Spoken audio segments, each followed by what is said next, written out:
장관 답변하시면서 굉장히 인상 깊은 얘기를 했어요. 우리 국민들은 지금보다 더 나은 민주주의와 법치주의를 누리실 자격이 있다고 생각한다. 제가 그렇죠? 법정에서 한 말입니다. 그리고 국민의 인권 보호, 권익 보호를 위해서 최선을 다하겠다라는 얘기들. 그거 관련해서 참 묻고 싶은 건 많은데 시간이 한정돼 가지고 그런데 제가 지난번에 정무직 공무원하고 정치인의 차이에 대해서 말씀을 드린 적이 있고 정무직 공무원으로서 정치적 중립을 지켜야 되는 의무에 대해서도 설명을 드린 바가 있어요. 역시 헌재 결정에 근거해서. 지금 장관 말씀하시는 거 보면은 그냥 모르는 사람이 들으면은 굉장히 뭔가 논리적이고 그럴싸한 내용이 있는 것 같은데 제가 듣기에는 이게 지금 앞뒤가 안 맞고 적어도 대한민국 국무위원으로서 하실 수 없는 얘기가 좀 포함되어 있는 것 같아서 지적을 드리고자 합니다. 인사검증과 관련해서 책임 여부를 물으니까 제가 알았다면은 그렇게는 하지 않았을 것이다라는 말씀을 반복하고 계세요.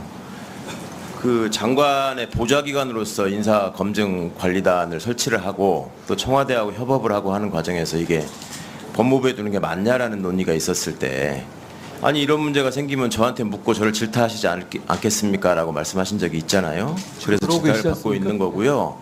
그런데 거기에 대해서 질타를 받는 사람의 태도는 그래서는 안 돼요. 과거에 잘 기억하겠지만 저기 철책선이 뚫려가지고 누가 월북하거나 월남하는 사람을 발견하지 못하고 이러는 경우 있어요. 그 병사들이 실수를 하는데 사단장이 보직해임 당합니다. 그때 사단장이 언론에 나서가지고 책임감은 느낍니다만 앞으로 제도 개선을 해야지 이걸 어떻게 다 막을 수 있겠습니까? 한계가 있습니다라고 변명하는 거 본 적 있어요?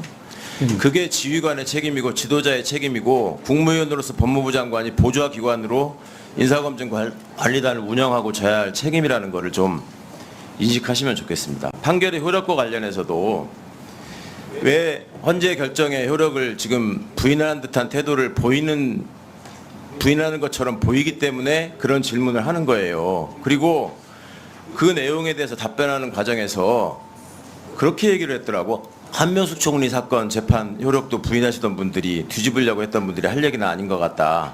그런 얘기를 하려면 한명숙 총리 사건 소수 의견에 담겨있는 그 검찰 수사의 위법을 지적했던 부분에 대해서 인권을 보호하고 국민의 더 나은 법치주의와 민주주의를 위해서 법무부가 무슨 노력을 하고 있는지를 명확하게 입증하고 국민에게 확인하게 한 다음에 그런 얘기를 할 자격이 생기는 거죠.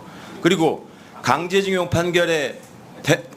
관련한 대법원의 거듭된 판결의 효력을 부정하고 있는 현 대통령과 외교정책에 대해서 법무부 장관으로서 그리고 당시에 강제징용 판결과 관련한 그 판결을 지연시키기 위해서 대법원이 벌였던 그 사법농단 사건을 수사했던 당사자로서 이것이 법치주의와 민주주의에 저해되는 것이다라는 걸 지적하면서 얘기를 해야지 균형이 맞는 거죠.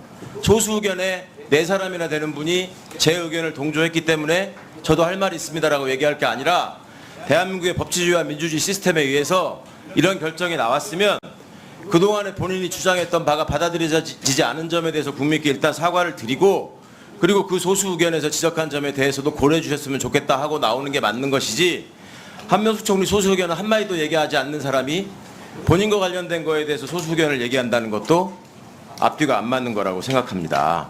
자, 지금 인사검증 과정에서 본인이 얘기를 하지 않는데 어떻게 알 수 있느냐라고 얘기했어요. 지금 얘기하지 않았습니까? 정순신 실명을 검색해도 판결정보 검색 시스템에 나온다. 그리고 대한민국 공영방송의 메인 뉴스에서 보도한 사건이고 거기에 A씨라고 했건 기혁씨라고 했건 누구나 다 이 사람이 누구인지 짐작할 수 있는 일이고 통상 법무부와 대검의 관행상 대변인실은 그런 보도가 있으면 그게 누군지를 확인합니다.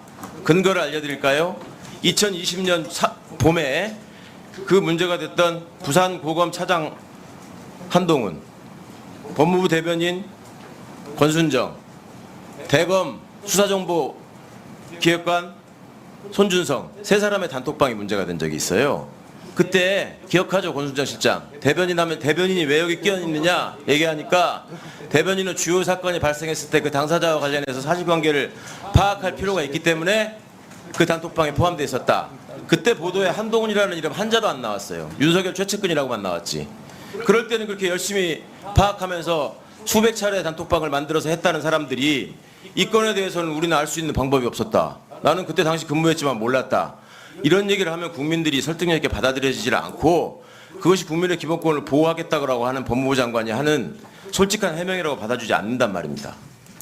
자, 계속 얘기해요. 검수완박법인 위헌입니다라고 얘기해요. 그렇게 정치적인 용어니까 쓰지 말라고 해도 계속 반복해요.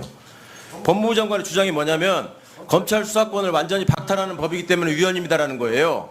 검사가 헌법기관이기 때문에 검사의 수사권은 헌법상 보장되기 때문에 위헌이라는 주장을 한 거예요. 검찰 수사권은 완전히 박탈되지 않았다고 또 주장을 해요. 그러면서 시행령으로 다 할 수 있다고 생각한다고 해요. 그렇게 해도 된다고 해요. 도대체 헌재 결정을 어떻게 받아들이고 있는 것인지를 본인 스스로 좀 돌아봤으면 좋겠어요. 무고, 위증, 깡패, 마약 왜 수사 못하게 하냐고? 그렇게 물어보시면 안 돼요. 깡패나 마약 수사는 인지수사가 없습니다. 검찰이 인지하게 해주십시오. 통계를 제시하고 얘기를 해야죠. 무고, 위증도 마찬가지입니다. 고발 사건에 대해서 제대로 수사를 하고 있는데 왜 그건 없이 전부 다 인지를 검사가 해야 되는 것처럼 얘기합니까? 차례 보시고요. 네, 답변하십시오. 예, 그 판결 검색은 지난 정부에서 계속 안 해왔던 거죠. 안경환 당시 후보자 당시에 청와대는 이렇게 말했습니다. 판결문 검색을 청와대가 하면 위법이라고요. 그러니까 그 부분에는 한계 분명히 있었던 거니까 그렇게 호도하시면 안 될 것 같고요.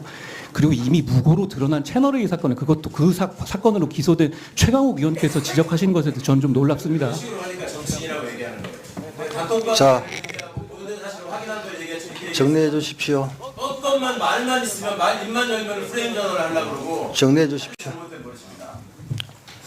그 말씀을 조금 상가해 주십시오. 여기서 아니 그게 아니고 버릇이라든지 이런 용어들은 적절치 않다고 봅니다. 장관의 태도에 대해서 단 한 번이라도 지적을 하시고 그 말씀을 하십시오. 위원장님은 법무부 장관 보호하기 위해서 있는 사람이 아닙니다. 최강욱 의원. 또 반말할 겁니까? 최강욱 의원. 김도우 의원 말씀하세요. 그런 식으로 위원장이 회의를 진행하는데 단정적으로 그렇게 재단을 하지 마세요. 잠시 주목해 주시길 바랍니다. 구독자분들에게 특별한 선물을 준비했는데요. 제가 항상 여러분들께 강드리는 말씀이 있습니다. 이슈와 뉴스 꾸준히 챙겨보셔도 충분히 돈을 벌 수 있다고 말씀드리는데요. 여기 보이시는 채널의 영상을 보시면 어떤 생각 드시나요? 그냥 눈에 보이시는 뉴스와 영상만 보시고 아무 생각이 없으신가요? 그렇다면 저는 잘못된 것이라고 말씀드리고 싶습니다. 그 이유가 무엇이냐면 제가 8월 초에 뭐라고 말씀드렸나요? 지금은 바이오에 관심을 가져야 한다라고 뉴스만 보고 넘기지 마시고 투자를 직접적으로 생각해봐야 한다고 말씀드렸는데요. 이런 썸네일들과 영상을 통해서 충분히 구독자님들께도 전달이 되셨을 겁니다. 이런 바이오 이슈가 되었을 때 부자들은 어떻게 생각할까요? 바이오 관련주는 무엇이 있는지, 어떤 종목이 가장 좋을지, 어디에 투자해야 돈이 몰릴 수 있는지 자연스럽게 생각한다고 말씀드렸습니다. 지난번에 구독자분들과 함께하는 주식으로 수익 내기를 진행했었는데요. 100% 무료로 진행을 했고 이 사진을 보시면 아시겠지만 구독에는 문자 메시지를 남겨주신 모든 시청자분들께 이렇게 바이오 관련주 중에 가장 급등할 확률이 높은 딱 한 종목을 드렸습니다.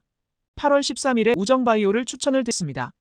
여기 나와 있는 사진을 보시면 정확히 얼마에 매수하고 어떤 종목을 사야 하는지, 어느 점에 팔아야 하는지 이런 부분들까지 여러분들에게 정확히 알려드렸는데요. 실제로 많은 분들께서 수익을 보셨습니다. 오른쪽을 보시면 알겠지만 8월 13일에 우정바이오를 소개해드리고 나서 실제로 며칠이 지나지 않고 이렇게 주가가 상한가가 되었습니다. 당시에도 굉장히 많은 분들이 제가 드린 이 종목으로 수익을 내셨습니다. 지난번과 똑같이 구독이라는 문자를 보내주시면 이번에 이슈가 되고 있는 주식 중에 앞으로 대장주의 구실을 면서 주가 가장 크게 상승할 한 종목을 시청자분들에게 문자로 종목명과 사고자 하는 시점을 모두 알려드리겠습니다. 이 영상을 보시고 계시는 시청분들 중에 종목이 궁금하다 하시는 분들은 남녀노소 시간 뗀 건 없이 이렇게 상담 번호를 항상 남겨놓고 있습니다. 전번호 010-5648-2209 똑같이 무료 급등 주식 문자를 보내드리겠습니다. 돈을 받는 것도 아니고 투자를 대신해드리는 것도 아니고 부담 없이 구독 문자 보내주시면 되십니다. 수익이 나신다면 구독과 좋아요 한 번씩